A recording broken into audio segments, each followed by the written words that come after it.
D'accord. Alors donc dans cette deuxième partie, mesdames et messieurs, on se retrouve une fois de plus. On est ici à Pointe-Noire pour les Lumières de Pointe-Noire. Je crois que j'aurais dû préciser, la troisième porte d'évangélisation, c'est les tentes de Cam.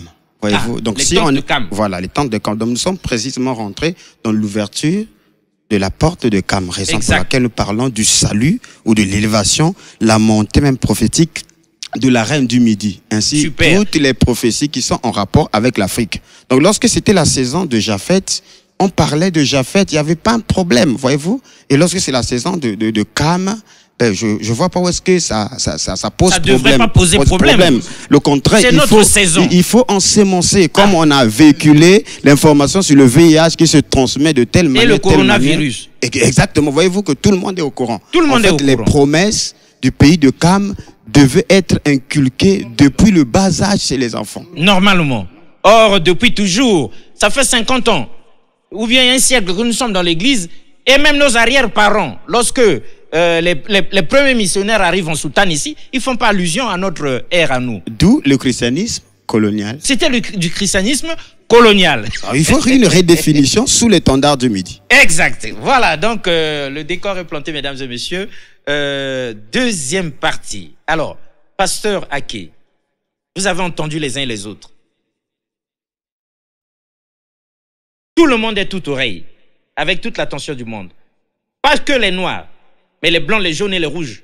Encore plus attentifs, parce qu'ils ne sont pas comme nous les négros. Nous sommes dans l'émotion, dit-on, et nous buvons, nous mangeons, nous dansons, sans penser à notre destinée ou à notre destin prophétique. Mais eux, lorsque vous arrivez ici, parce que ce que vous êtes en train de faire là, mesdames et messieurs, ces deux-là, plus leur doyen, qui lui encore est souple, ils sont en train d'arracher la Bible des mains des blancs qui nous l'ont apporté. Ils sont en train de remettre en question les enseignements bibliques. Ils sont en train de traiter de colonialisme l'évangile qu'on nous avait fait manger autrefois. Ils sont en train de remettre les points sur les i, de revisiter les Écritures, de rouvrir les prophéties. Et aujourd'hui, on dirait bien qu'ils sont assez outillés pour corriger le maître. Comme pour lui dire, là on ne met pas S. On peut même réfléchir, là c'est pas S, c'est ENT. Donc voilà ce qu'ils sont en train de dire. Alors, c'est bien pour nous, peuple africain, pour nous, hommes noirs, c'est une fierté que de savoir que, contrairement aux idées reçues, Dieu nous connaît. Et contrairement aux idées reçues, nous avons une histoire énorme et millénaire, multimillénaire avec Dieu lui-même. Donc avec Jésus. Donc contrairement à ce que nous croyons, nous avions aussi une destinée prophétique et une mission. C'est même la dernière des dernières des missions. Parce qu'après nous, il n'y a pas une autre race. Il n'y a pas de bleu, il n'y a pas de violet. Ça n'existe pas. Donc du coup, nous sommes en droit d'être heureux aujourd'hui. Parce que notre heure a sonné. Maintenant, là, on doit sortir de notre coma. Ça a trop duré. Des millénaires et des millénaires. Mais trêve de bavardage du journaliste qui ne maîtrise pas trop les Écritures. Pasteur Aké, s'il vous était donné 5 minutes, vous intervenez, mais bien avant que nous revenions sur l'homme qui nous rassemble ici, qui a créé le scandale. Parce que c'est lui, normalement, le bandit spirituel, c'est le docteur King. Tout le monde savait que les choses sont comme ça, mais il est venu dire, regardons encore de très près. Alors, on a mis des loupes, là, pour bien, au microscope. Est-ce que cette eau est pure? Oui ou non? Tout le monde dit c'est pur, c'est pur, c'est pur. Lui dit bon, passons là au microscope. Et c'est là où on a vu des êtres microscopiques bien vivants dans l'eau. À ce moment, il n'est plus pur. Alors, l'homme de Dieu, si vous étiez accordé 5 minutes, que direz-vous au stade où nous en sommes, à ceux qui nous suivent? D'accord. Merci beaucoup. Vous savez, ce thème, il est vraiment vaste. Non seulement il est profond, il est vaste. Et je ne crois pas qu'une seule émission même peut terminer ou quoi que ce soit. Nous sommes en train de survoler, au moins pour donner des lignes directives. Exact. Et pour éveiller les consciences. Premièrement, je voudrais rappeler que l'objectif de ce thème ou de ce réveil que nous connectons avec l'Afrique, c'est premièrement pour décomplexer l'homme noir vis-à-vis de l'homme blanc. Premièrement, nous avons été tellement complexés par la colonisation, au point même où, jusqu'à l'heure où je vous parle, quoique Dieu ait changé de direction, quoique, comme mon frère venait de le dire, Dieu a fini de travailler avec les Japhétites. Dieu maintenant est avec les Kamites. Malgré tout, le Kamite reste encore tremblant devant l'homme blanc. Comme pas possible. Comme pas possible. Au point où, à l'heure où nous sommes, même quand nous avons de grandes réunions, de grandes conventions, qui rassemblent de grands hommes de Dieu de tous les points de la terre, lorsqu'il y a un petit blanc qui apparaît là, alors on lui donne tout le temps, même quand il raconte des âneries. Même quand il n'est pas profond. Et nous sommes là et on applaudit. Quand même c'est contre ce que nous avons dans notre cœur. Je voudrais premièrement que l'homme noir décomplexe vis-à-vis de l'homme blanc. Regardez un peu. Vous voyez que j'ai touché que même le Dieu qui a créé le ciel et la terre, il est noir. Ah oui. Et je l'ai dit tout à l'heure. Vous ne pouvez pas imaginer combien vous avez bouleversé les gens à travers. Bien, le temps viendra, on va donner les preuves pour ça. Mais je voudrais d'abord dire cela. Et si lui, il est noir, et que l'homme blanc traite l'homme noir comme un esclave, rien qu'un esclave, rien qu'un animal, ils ont traité l'homme noir comme un animal. Peu importe qu'on dise que c'était la volonté de Dieu, mais quand Dieu a donné sa volonté à Nebuchadnezzar pour venir chicoter son peuple d'Israël, il dit c'est moi, j'étais envoyé pour aller corriger mon peuple d'Israël. Quand il a fini de corriger Israël, il a fait des atrocités tellement que ça dépassait le seuil que Dieu voulait qu'il fasse. Évidemment. Et Dieu revient maintenant pour dire, moi j'étais envoyé pour corriger mes enfants, et quand tu es arrivé, tu n'as eu que la haine, tu n'as eu que la terreur, tu as fait tellement au-dessus de ce que je pensais. Tu as dépassé toutes les limites. Tu as dépassé les limites. Et tu es devenu orgueilleux, tu es devenu vorace. Et pour ça, je te détruirai. C'est pour cela que nous devons comprendre que même si nous pensons que c'est la volonté de Dieu, il faut que celui qui reçoit la volonté de Dieu le fasse dans les limites de cette volonté. Voyez-vous? Exact. Alors, donc, nous sommes ici pour amener l'homme noir, le Kamite comme nous l'appelons, l'homme noir à comprendre que sa saison est arrivée. Et si sa saison est arrivée, l'homme noir maintenant doit premièrement décomplexer vis-à-vis de l'homme blanc. Et d'ailleurs même, je m'inscris d'abord en faux que l'homme blanc soit celui qui a amené l'évangile aux noirs. Puisque tout à l'heure, les textes qu'on venait de lire disaient le contraire. Les textes disent que nous connaissions ces choses-là. Les textes disent que au cœur que c'est l'homme noir. De l'évangélisation. Je vais loin pour dire que Jésus-Christ, notre Rédempteur, si Dieu est noir, lui-même il était noir. Alors, écoutez, 2000 ans en arrière, nous aimons ça. Hein, 2000 ans en arrière, on a déjà vu trop de dieux blancs. 2000 ans en arrière. Non, l'homme de Dieu, on vous arrête d'abord avec votre permission. Vous savez, on nous a montré Jésus aux yeux bleus. Oui. C'est l'église catholique avec une multitude de photos. Oui. Et nous avons dit à quelle époque les photos avaient été prises. Et par qui? Du Seigneur, et par qui? Du Seigneur notre Dieu, notre Sauveur. Bon, et puis Dieu, on nous montre Dieu tout blanc là, avec des cheveux blancs. C'est vrai que ça brille dans sa soutane, mais qui avait pu photographier Dieu? S'il vous plaît. Le Vatican doit répondre à ces questions. Si je dis une chose, on vous écoute. Un concours a été, bon, je ne vais pas dévier de mon thème, mais je vous dirai sur ce point-ci. Un concours a été lancé par le Vatican pour sélectionner le meilleur peintre qui peindrait mieux l'iconographie de celui qu'on a appelé le Seigneur Jésus-Christ. Un concours. Un concours. C'est authentique. Authentique, c'est historique. Mais nous ne savions pas l'homme de Dieu. C'est historique. Et celui qui a gagné le concours, il s'appelle Borgia. Borgia va peindre son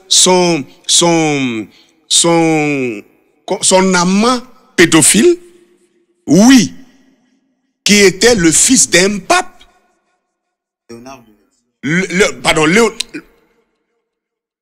Léonard de Vinci qui peint Borgia, qui était lui fils d'un pape. et qui lui était un homosexuel. Vous comprenez un peu cela? Et le pape voulait que ce soit son fils qui soit l'iconographie du Seigneur Jésus-Christ. Des choses qui sont historiques. Oui, mais... qu'on retrouve aujourd'hui. Et après, qu'est-ce qui s'est passé? Et on prend cela, on largue ça dans le monde entier. On fait croire que c'est cela, le Seigneur Jésus-Christ. Vous n'allez tout de même pas Jésus dire que devient blanc. C'est ce que, malheureusement, c'est ce que vous avez cru jusqu'à ce jour-ci. Là, vraiment, nous sommes anéantis, mais on vous écoute. Voyez-vous? Et donc, il est temps que nous puissions... L'histoire parle des faits. Les idéologies sont dans la foi, mais l'histoire parle des faits. Et les faits vérifiables, ce sont des vérités universelles. Une vérité, quand elle est vraiment vraie, elle est universelle. Ce que vous dites là, l'homme de Dieu, on est tellement choqués, les gens sont tellement choqués, qu'en les regardant dans les yeux, il y a une sorte de compassion. Nous compatissons. Attendez, c'est Jésus ou c'est pas Jésus? La photo que nous voyons, les images que nous achetons, nous prions même devant ça.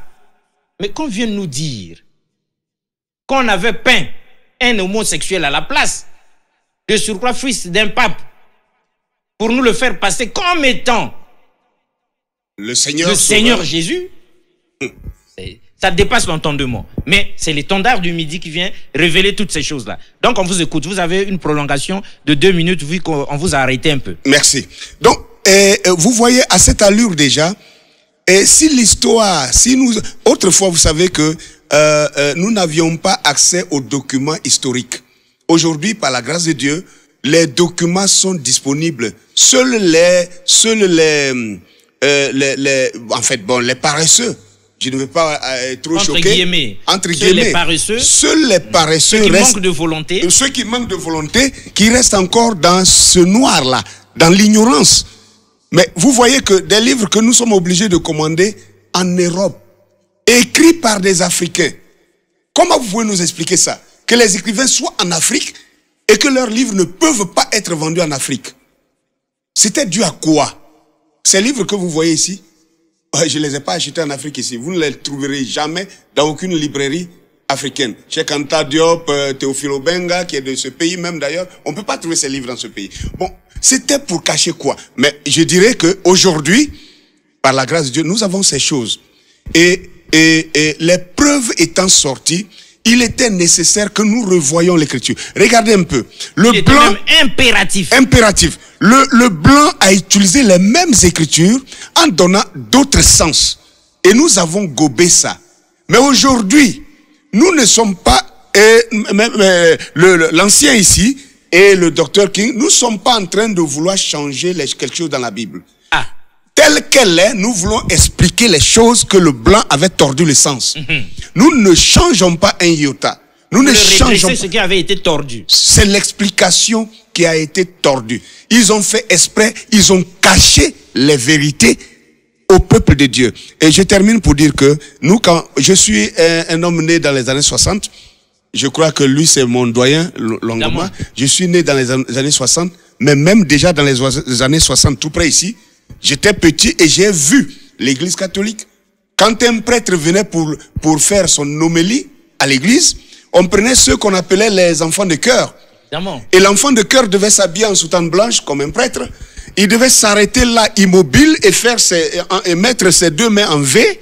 Et le prêtre prendrait d'abord un torchon blanc qu'il mettrait dans ses mains pour que ses mains ne touchent pas la Sainte Bible, dit-il.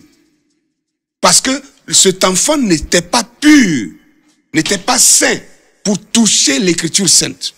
Et il met ça comme un pupitre, et le prêtre ouvrait la Bible, il lisait, quand il finissait, quand il dit Amen, l'enfant de cœur faisait comme ça, il fermait la Bible. Avec le mouchoir qui sépare ses mains avec la Bible. Le mouchoir protecteur de la Bible. Et le prêtre retirait la Bible pour partir. Tout ça, ils ont mystifié la Bible. Tout simplement, aujourd'hui, nous comprenons qu'ils avaient peur que l'homme noir ait accès à cette Bible et qu'il la lise et qu'il se rende compte que ce qu'il racontait n'avait rien à voir avec la parole de Dieu. Exact. Aujourd'hui, nous avons eu cet accès. Nous ne devons pas badiner avec ça. Ah non, du tout, parce qu'une fois que nous avons pu accéder à la vérité, à la connaissance de la vérité, on a découvert par nous-mêmes que ce qu'on nous disait, pendant que nous n'avions pas le droit d'entrer, ne colle en rien avec les réalités à l'intérieur. On ne veut pas dire comme les voyous de ce monde-là, hein, les bandas, les alikacités. Nous étions dehors, on n'a pas vu. On attendait seulement qu'on nous interprète l'intérieur. Mais maintenant que nous avons grandi et qu'on a eu accès à l'intérieur, qui va nous empêcher de délivrer la vérité? À moins que nous ne complétions avec ceux-là qui ont falsifié l'histoire et la vérité biblique pour ne pas restituer ce que nous-mêmes nous avons vécu. Alors là, il se pose un dilemme. Normalement, c'est le docteur King qui doit intervenir. Mais le prophète bouillon des patiences, on commence ici ou bien par vous, l'homme de Dieu? Parce que là, c'est chaud. Hein? Allez, bon, docteur, si vous étiez donné avec l'accord du prophète. Non, non, non. Après le docteur, non, c'est vous. Selon notre programme. Voilà, donc, on sait que vous êtes gentil de vouloir encore... Là-bas, ils vont encore enflammer les choses. Déjà, ils nous ont enflammés, hein.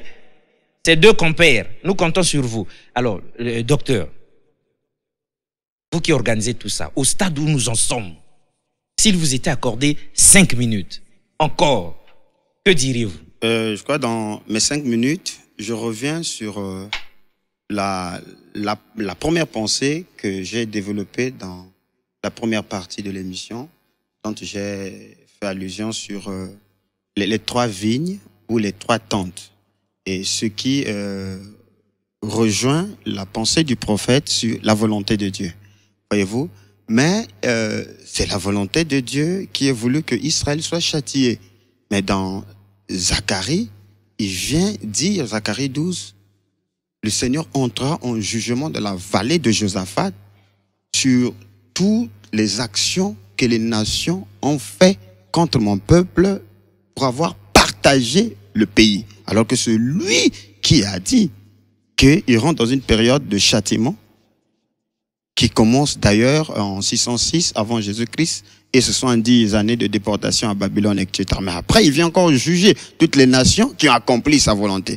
Voyez-vous donc, la volonté de Dieu n'exclut pas que nous puissions restituer, voyez-vous, les faits historiques et aussi apporter la lumière de la parole au peuple de Dieu, parce qu'effectivement, l'Afrique doit s'élever.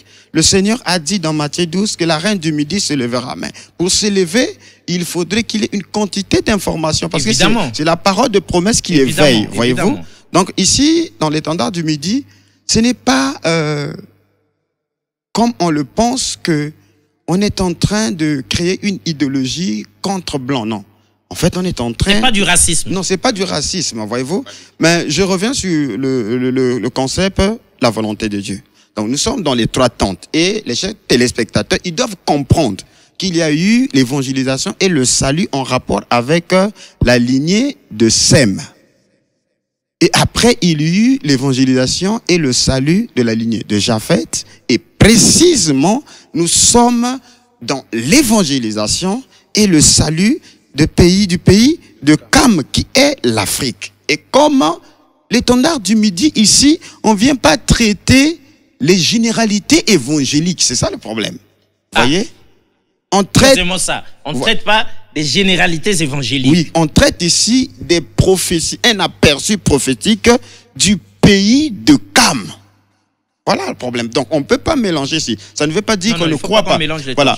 Ça ne veut pas dire qu'on ne croit pas qu'il y a des blancs qui sont des fils de Dieu. Non, mais ici, notre défi, c'est d'abord faire sortir l'Africain de sa condition, de l'image, de la vision qu'on l'a inculquée durant tout ce temps dont il a été privé de la gloire de Dieu. Voyez-vous?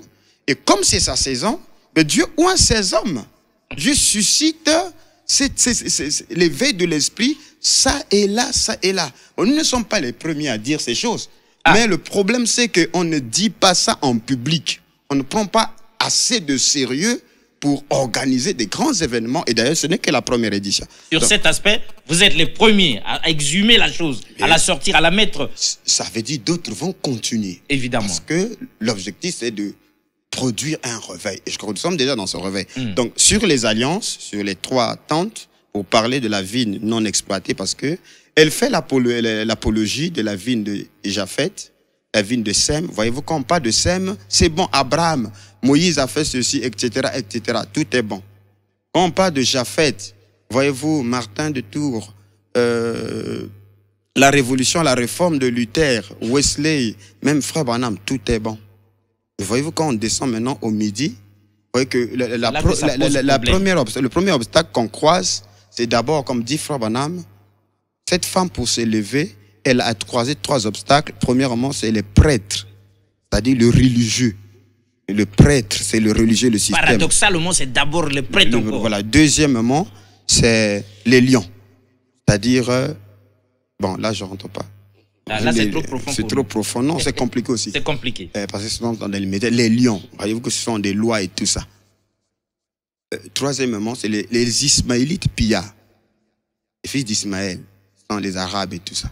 Donc, voyez-vous que c'est très compliqué. Donc, pour que l'Afrique, qui est dans la prophétie de la montée prophétique de la reine du Midi, mentionnée par le Seigneur lui-même, que cette femme va se lever au temps de la fin, au dernier jour, au jour du jugement, c'est une prophétie. Parce que il dit qu'elle doit se lever parce qu'elle quitta des extrémités de la terre pour venir écouter la sagesse de Salomon. Mais vous voyez que le Seigneur, avant d'atterrir chez la reine de Séba, il parle d'abord de Jonas.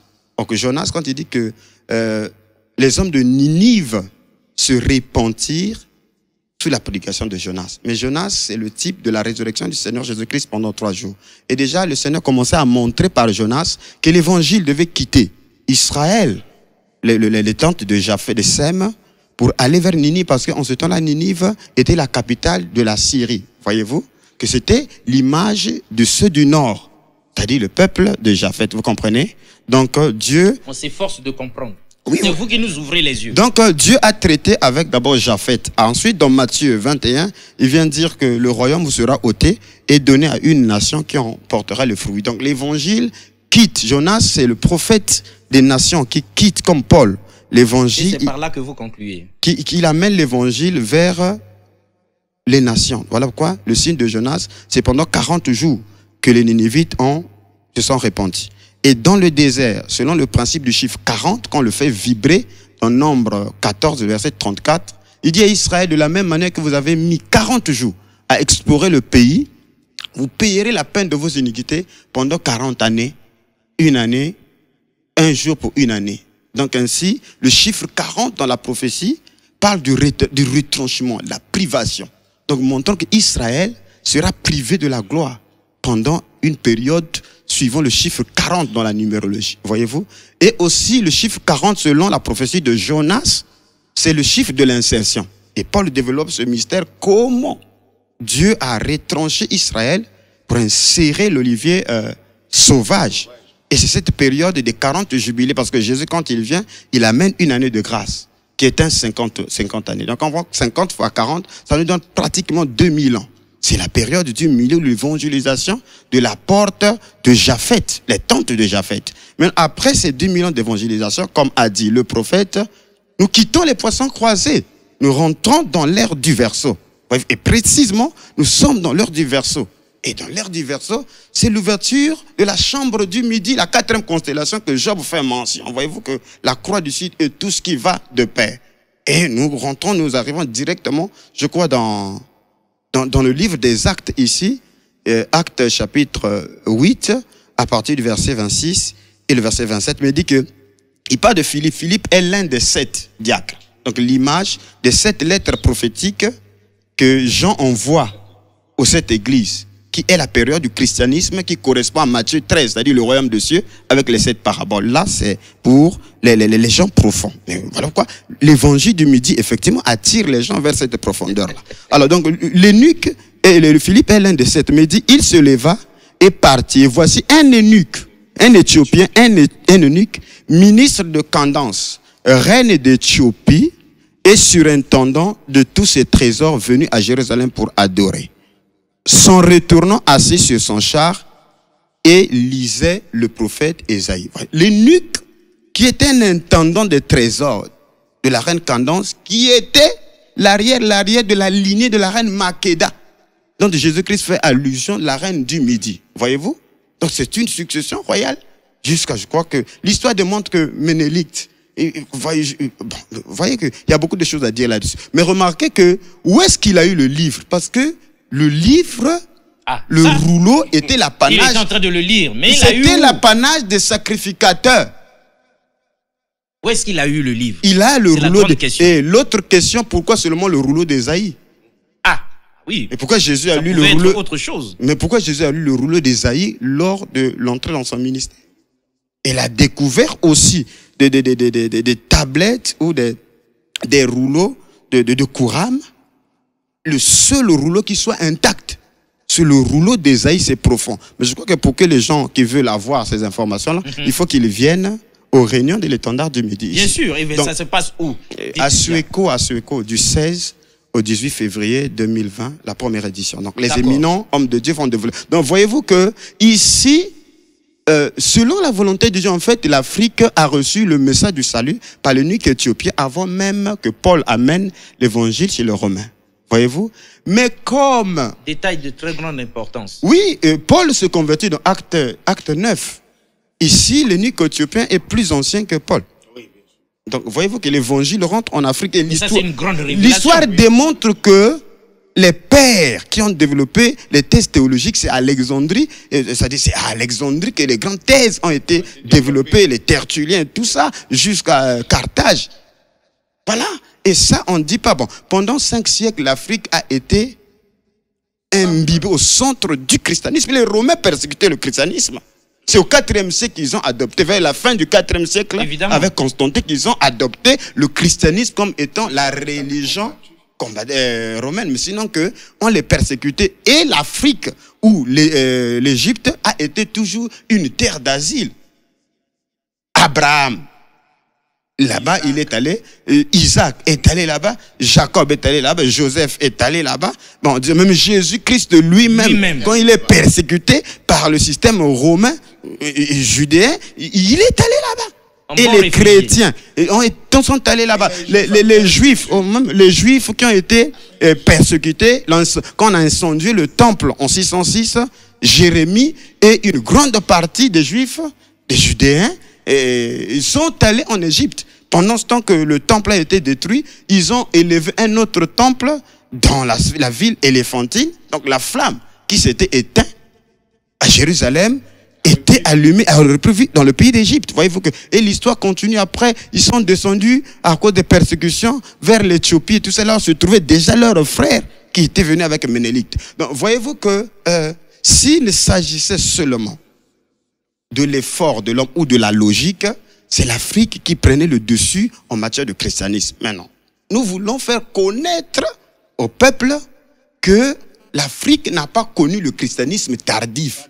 Non, le christianisme était rentré plus tôt en Afrique avant même qu'il n'atteigne l'Europe. Voyez-vous? Mais comment? Pour concilier avec la pensée du prophète, c'est la volonté de Dieu, parce que... Oui, mais on ne va pas d'abord rapidement dans... Ok. Non, ne nous emmenez pas rapidement. On sait très bien que vous voulez concilier avec le prophète, mais vous nous restituez d'abord l'histoire. Mais pourquoi je parle... C'est pas un péché que nous ayons reçu l'évangile avant même l'Europe. Oui. Or, nous pensions que c'est eux qui avait eu ça avant nous. Mais les Écritures disent le contraire. Oui, Paul. Donc laissez-nous d'abord nous réjouir sur ça. Ok, réjouissons-nous. Donc, c'est juste pour vous montrer que Dieu a toujours connu l'Afrique et a toujours l'Afrique en sa mémoire. Ça, c'est une brillante démonstration. Dans Genèse 2, le verset 14, on parle du second fleuve, qui est le fleuve Guillon, qui entoure le pays de Couche. Donc Dieu a l'Afrique dans sa pensée depuis la création. Dieu a l'Afrique dans sa pensée depuis la création. Est-ce qu'il y a quelque chose de plus magnifique que ça? Voilà pourquoi les prophéties des derniers jours vont graviter autour de ce fleuve-là. Et Sophonie, qui est lui-même un noir, le fils de Couchi. Docteur Kin, vous êtes dangereux.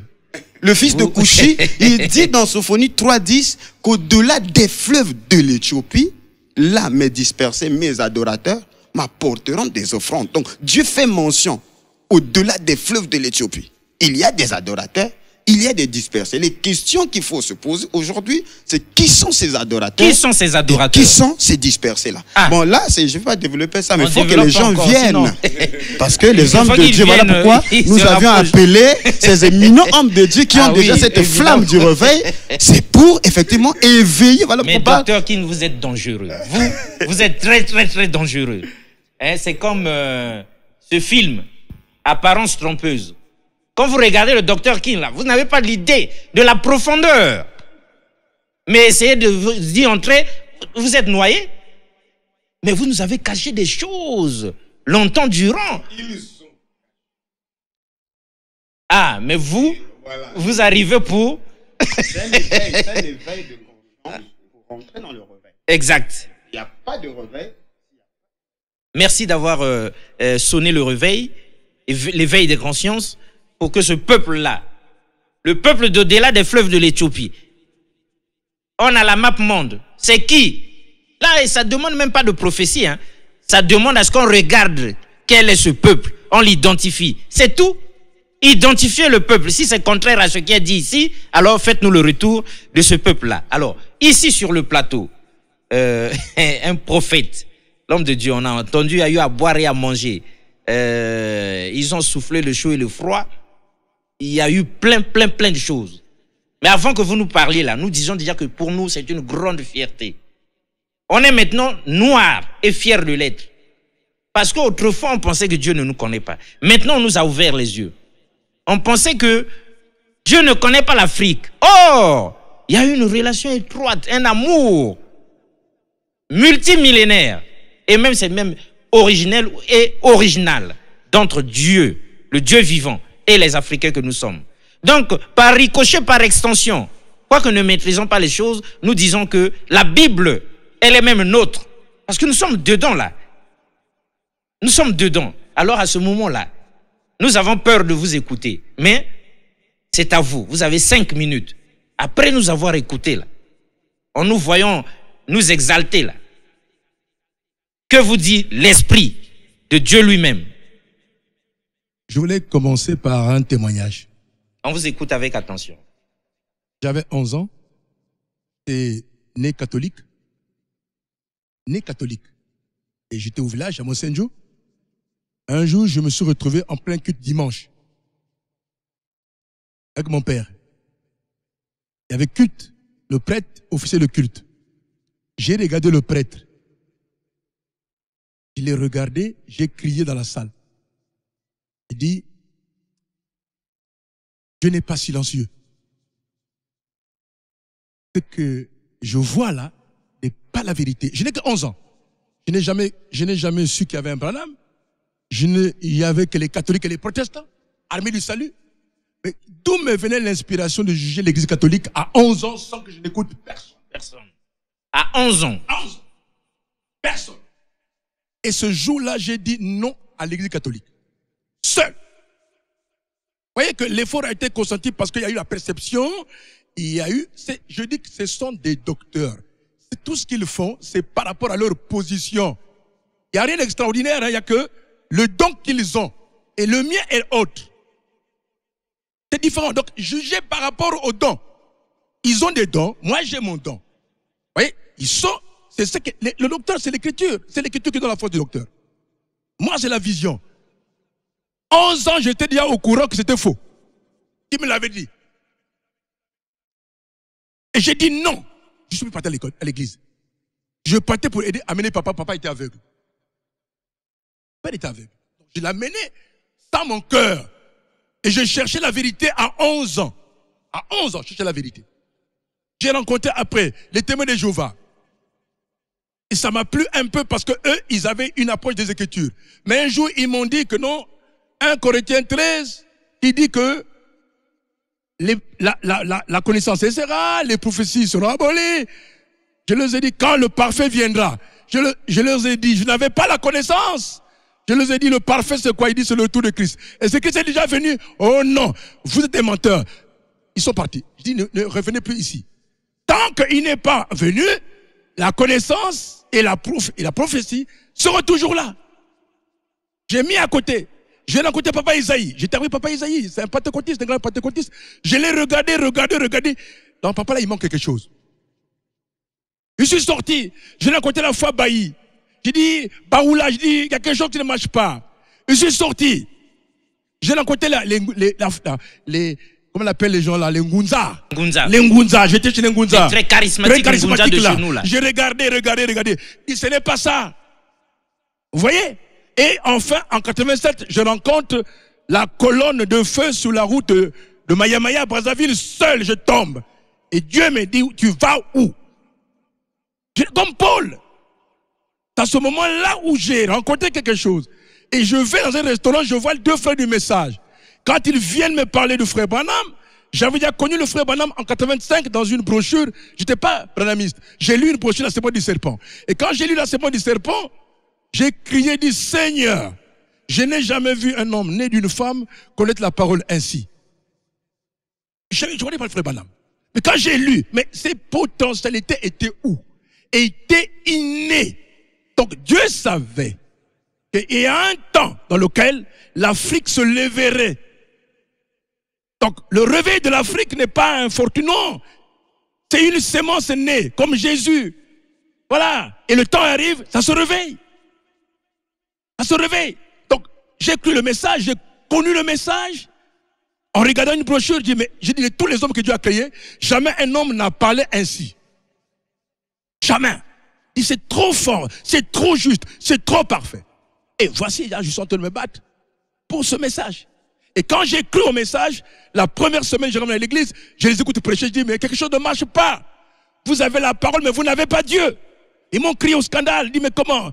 Il dit, mais vous parlez de Dieu, de ce que Branham a dit, mais où est le Dieu de Branham? Il y a une différence entre Dieu et la parole. Il faut que la parole devienne Dieu. Quand l'esprit et la parole deviennent un. Je dis, je ne vois pas ça dans le message. Mais qu'est-ce qui se passe dans le message? C'est pourquoi vous voyez, il y a beaucoup de portions, ceux-ci croient ici, ils se battent, l'Afrique se bat encore. Mais dans cette bataille-là va surgir une élite. Et ce que vous voyez aujourd'hui n'est que la conséquence de la volonté de Dieu. C'est clair? Et je repars encore un tout petit peu. Pourquoi l'Europe est aussi bizarre? Pourquoi les Blancs ont été bizarres?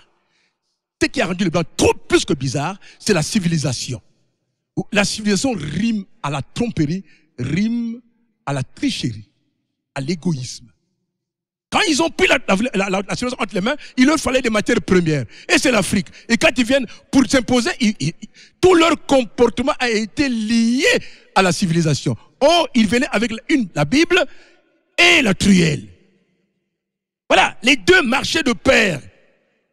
L'Afrique a résisté. Il y a des zones africaines qui ont résisté. Ah oui, de grands résistants africains. Des grands résistants africains. Voyez-vous, mais il fallait pour les amadouer. Donc ils étaient contre. Ils n'avaient pas les possibilités autres. Leur cœur n'était pas encore à mesure de porter le parfait.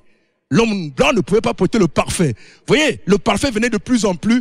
Voilà, quand Luther est venu, ça a commencé à prendre corps. Wesley, ça a commencé à prendre corps. Et Pentecôtiste, ça a commencé à prendre corps. Le parfait de la pensée de Dieu dans le cœur.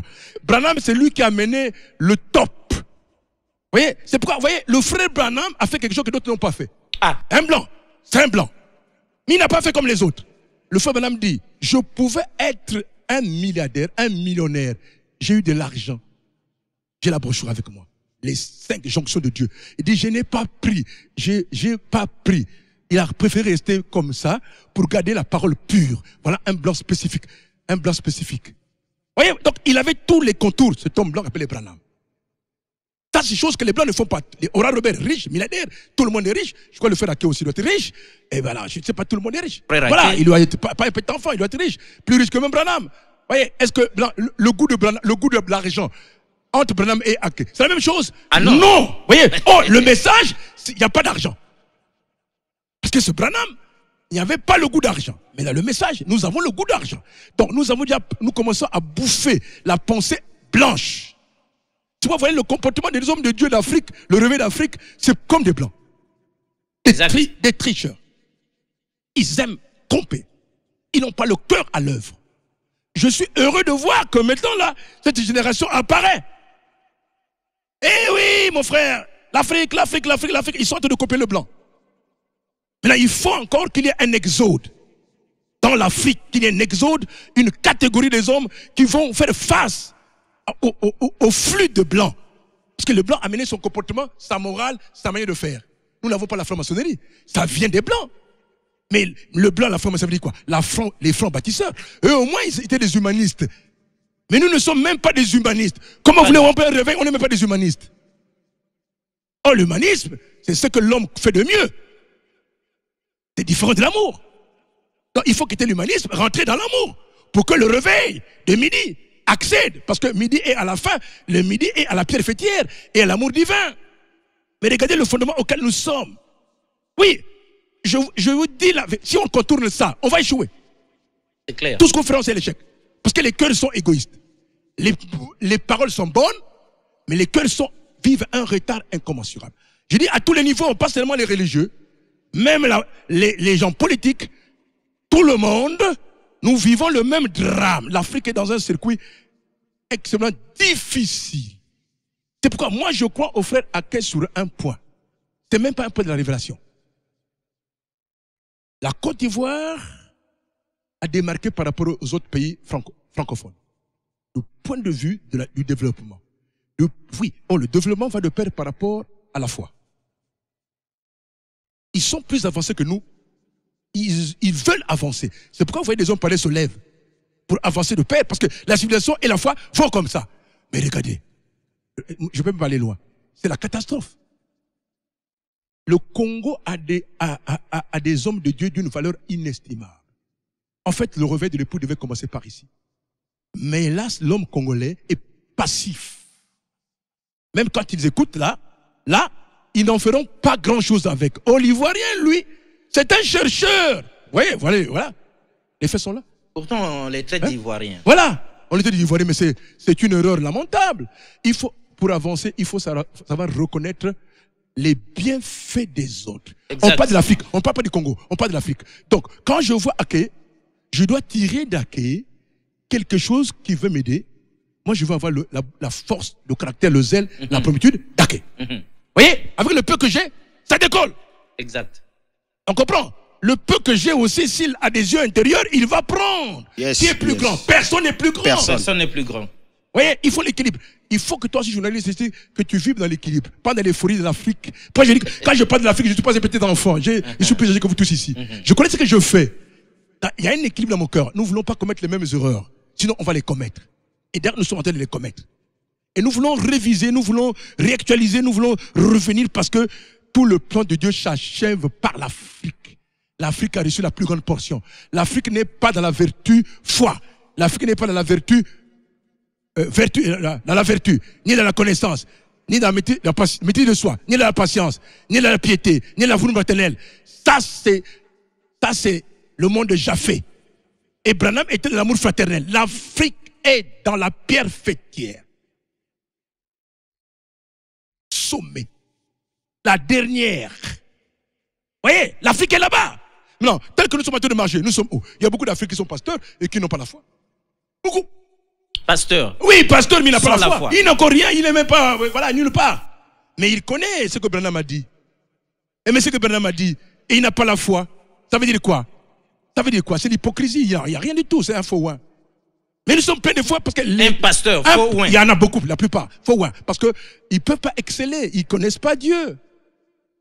Ils ont tellement souffert, l'Afrique a tellement souffert. Quand le bout de pain s'approche, du coup, ça devient du business. Du business, voilà. On n'a pas encore... Au nom du Père, du Fils et du business. Voilà, du business. Et c'est la vérité, c'est du business. Au plus haut niveau, c'est le business. Vous voyez? Donc, ce que je vous dis, je dis les choses en rapport avec ma position. Exact. Eux, ils disent en rapport avec... Tout se concorde, tout se complète, ça fait un tout. Exact. Mais c'est clair. La position. Exact. Il y a quelque chose que j'ai aimé quand tu as développé sur les pierres qui ont été. Moi, j'aimerais que les téléspectateurs. Oui. Voilà. Oui, on va arriver. Non, faut pas qu'il. Oui. Mais dans cette dernière partie, on va arriver. Il reste seulement 5 minutes. Oui, là, je crois que on peut toucher. Et voilà. Dans les ministères, ok. S'il y a un âge où les ministères sont cohérents, c'est l'âge de Cham. Je vous dis tantôt que vous voyez pourquoi Jésus a souffert. Il est allé au plus bas de l'enfer. Il a été élevé au plus haut sommet jusqu'à sur le trône de son Père. Or, l'église, le peuple Cham, c'est qu'on leur a fait là. On les a humiliés jusqu'au plus haut niveau. Oh, Dieu est juste. Il commence à les élever. Où? Il va les mettre sur le trône. Comme Jésus était sur le trône, nous sommes en passe d'aller sur le trône, notre promesse, à celui qui vaincra, je le ferai asseoir sur mon trône comme moi j'ai vaincu. Vous voyez? Et nous sommes en train de vaincre. Ce que vous voyez là est le commencement. Le réveil de l'épouse a commencé. Prenez sa date. Ça ne va plus s'éteindre. Dans les jours qui vont venir, les mois qui vont venir, le monde va trembler. Souvenez-vous de ça. Prenez le nom de King, le nom d'Ake, le nom de Yesu. Mettez ça. Vous verrez qu'un jour même au ciel, on vous dira que cette histoire a commencé par un jeune, par un moins jeune, un moins jeune et un vieux. Comme la libération ou la déclaration des États-Unis, hein. Il y avait plus de jeunes avec un vieux. Avec d'anciens. Mais c'est comme ça. Et c'est l'histoire qui tiendra ça. Et personne ne nous arrêtera. Personne ne pourra nous arrêter. C'est une marche parfaite. Là où on va s'amender, Dieu va nous aider. Amen. Amen. Parole du prophète. Parole du prophète. Bon, que répondre à ça, vous nous voyez pris de court. Parce que nous étions dans notre superbe la pension que nous maîtrisions la vérité. Or, quand elle saute aux yeux là, elle nous éblouit et nous rend aveugles. Nous sommes bien obligés, au moment d'atterrir, dans les 3 dernières minutes, d'appeler au secours le pasteur Ake. Pasteur, après avoir été choqué comme ça, tout le peuple de Dieu est mi-figue, mi-raisin. Que doit-on retenir? Parce qu'après la conférence, je crois que nous reviendrons ici pour dire encore des choses. Mais que devons-nous retenir maintenant? Si vous étiez donné 1 minute seulement. 1 minute et 30 secondes. Que diriez-vous? Ok, d'accord. Tel l'homme est long, ta parole est longue comme ça. Je me demande si 1 minute... Bon, d'accord, je ferai un effort. Bien, je voudrais remercier encore l'ancien ici, vraiment qui s'est dégagé tout à l'heure. Voilà, il marche comme un moteur diesel. Il est allé comme ça et il est monté. Voilà. Et... Bien, je voudrais encore revenir sur un point, sur le christianisme qui commence avec les Noirs et qui finit avec les Noirs. Très important. Ça, je vais insister là-dessus. Parce que notre Dieu, il est l'alpha, il est l'oméga. D'abord, même quand on parle de la civilisation humaine sur la terre, Dieu a commencé avec l'homme noir. Nous ne devons pas ignorer que l'homme noir a régné sur la terre pendant plus de 2500 ans avant que l'homme blanc ne puisse goûter au pouvoir sur la terre. Le monde antédiluvien, les sphinx et les pyramides nous le disent que c'était un monde de noirs. Ils ont bâti ces choses et ils ont fait des icônes ils ont fait les icônes en leur ressemblance. Bien. Maintenant, si nous arrivons au christianisme qui est, on prend la limite de 2000 ans en arrière, nous venons de montrer ici, et comme le docteur King est revenu encore sur l'eunuque éthiopien, nous rappelons que l'eunuque éthiopien était monté à Jérusalem pour adorer pendant la fête de Pentecôte, pendant la fête, n'est-ce pas, de Pâques. La fête de Pâques, c'était la fête de Pâques. Il est parti pour célébrer la fête de Pâques, comme d'habitude. Et cet Éthiopien avait les Écritures. Il n'a pas ramassé ce livre en revenant. Il avait son livre en partant à Jérusalem. Et c'était l'Ancien Testament. Parce que le livre d'Ésaïe, c'est dans l'Ancien Testament. Et il a fait la fête avec les autres. Il a vu la manifestation du Saint-Esprit qui est descendu le jour de la Pentecôte. Il a vu les 120 premiers qui ont reçu le Saint-Esprit. Il a vu le commentaire de l'apôtre Pierre qui a pris la parole parmi les 11 et qui a dit: mais hommes et frères, et vous tous qui séjournez ici à Jérusalem, vous tous qui séjournez ici à Jérusalem, y compris l'Éthiopien qui séjournait là, ce jour-là à Jérusalem. Il dit: sachez que ces gens ne sont pas ivres de vin doux. Mais c'est ici la 3e heure du jour. Je voudrais d'abord rappeler que la 3e heure du jour ici, il y a une révélation là, c'est que la 3e heure du jour, c'était quoi? C'est que l'heure du démarrage du 3e, comment je peux appeler ça, de la 3e dispensation, commençait là avec la Pentecôte. Non, oui, avec la Pentecôte. Parce que Dieu autrefois se révélait à l'humanité dans la conscience. Abraham, c'était par la conscience. Et maintenant, Dieu est passé par la loi avec Moïse. Et maintenant, ça c'était la 2e heure. Maintenant, la 3e heure commençait avec la Pentecôte, c'était, n'est-ce pas, la dispensation de la grâce par le Saint-Esprit. Et l'eunuque éthiopien était là avec ses vieux livres, mosaïques, le Kamite. Et à la fin de la fête, il va repartir chez lui, ayant toujours dans sa conception la loi mosaïque qu'il avait traînée pour aller là-bas. Il repartait avec ça. Dieu a dit non, l'ère a changé, la saison a changé, il faut que les Kamites aussi aient ce changement-là. Il envoie Philippe l'Éthiopien, Philippe, l'un des 7 diacres, pour poursuivre cet Éthiopien et lui révéler, n'est-ce pas, la 3e heure, la révélation de la 3e heure, qui était cette dispensation de la grâce. Et l'eunuque éthiopien va saisir la chose immédiatement. Il se fait baptiser sur la route. D'abord, ça montre que tout ce que ces colons nous ont enseigné, c'était des bêtises, des bouillabaisse. Puisque ils continuent d'enseigner jusqu'aujourd'hui qu'il faut enseigner quelqu'un pendant 3 ans, le catéchisme quoi, avant de le baptiser. L'eunuque et l'Éthiopien et Philippe, c'est chemin faisant. Si nous voulons chronométrer le temps, c'est environ 2 heures de temps. 1 heure à 2 heures de temps, l'évangile, le gars avait déjà reçu l'évangile, et il dit, voici de l'eau, que m'empêche-t-il d'être baptisé? Ils sont descendus dans l'eau, l'eunuque a été baptisé, il a reçu le Saint-Esprit, et puis il a pris son cheval, il est rentré en Éthiopie avec l'évangile, s'il vous plaît. Avec l'évangile.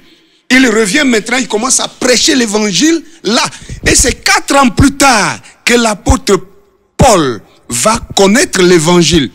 Pendant tout ce temps, 4 ans plus tard, que l'apôtre Paul va connaître l'évangile. Parce que l'histoire nous dit c'est autour de l'an 37 de notre ère. Prendre encore un verre d'eau. Autour de l'an 37 de notre ère que l'apôtre Paul va saisir l'évangile. Donc 4 ans avant ça, l'eunuque éthiopien est déjà rentré en Afrique avec l'évangile et il a fait déjà le boom.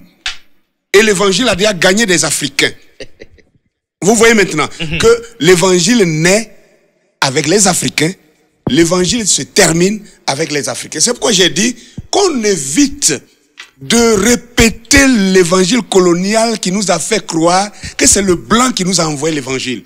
D'abord, pour commencer là-bas, Jésus, il est noir. Le peuple dans lequel il est né est noir. Les Juifs là-bas même je dis pas que les Juifs sont bantous.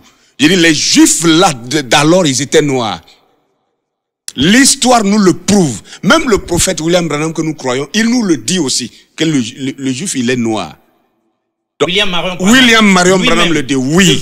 Le vrai prophète de Dieu de cet âge. Il le dit dans plusieurs citations que le juif est noir. Donc, vous voyez maintenant que cette histoire, elle est sérieuse. C'est pourquoi nous soulevons le thème pour que les gens puissent retourner à leur Bible, que les gens puissent relire la Bible avec la conception de Dieu et non pas celle de la colonisation qui nous a été enseignée en vue de nous berner pour nous assujettir et piller nos biens pour partir. Il n'aura jamais de réveil de l'Afrique si l'Afrique elle-même refuse les instruments que Dieu lui envoie pour son réveil. Et je dirais, avec toute modestie, que nous sommes les instruments. Je ne dis pas nous ne sommes pas les seuls, mais je veux dire, nous sommes les instruments que Dieu révèle aujourd'hui pour ramener cette vérité sur la table. Et si les Africains écoutent ça, ça va produire, ça va multiplier d'autres instruments dans d'autres secteurs pour que l'Afrique entière puisse saisir cette vérité qui n'est pas différente de ce qui est écrit je retiens, je ramène, j'insiste toujours que nous ne venons pas avec une nouvelle écriture. C'est la même écriture que le colon nous a enseigné en biaisant l'enseignement. C'est cette même écriture nous prenons pour révéler la vérité vraie de l'écriture. Donc, je voudrais m'arrêter là, comme c'était une minute. Là parce que c'est chaud.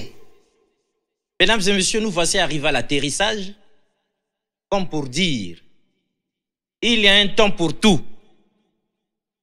Hier, nous étions dans l'ignorance totale. Mais aujourd'hui, nous avons grandi. Hier, nous étions des analphabètes. Mais aujourd'hui, nous sommes capables de lire. On ne nous invite à rien d'autre qu'à rouvrir la Bible, à relire, poussé par l'esprit. L'étendard du midi arrive dans 3 grandes journées prophétiques, de réveil prophétique, pour nous secouer, nous réveiller et nous faire comprendre. Loin d'être les derniers de la classe, nous étions en réalité les premiers. Cela dit, chacun de nous doit se remettre en question. Sinon, les prophéties délivrées ici par le prophète Essou, nous passerons à côté de ça, alors que notre temps est arrivé. Dieu dit quoi? Au-delà des fleuves de l'Éthiopie, Sophonie 3.10, mes adorateurs, mes dispersés m'apporteront des offrandes. Qu'attendons-nous pour apporter des offrandes au Seigneur notre Dieu? Rendez-vous est pris pour la 3e partie de cette émission, mais alors ce sera après les 3 grandes journées de réveil prophétique, parce qu'il y aura encore à boire et à manger pour l'intérêt de l'Afrique. Au revoir et à la prochaine. Merci beaucoup une fois de plus.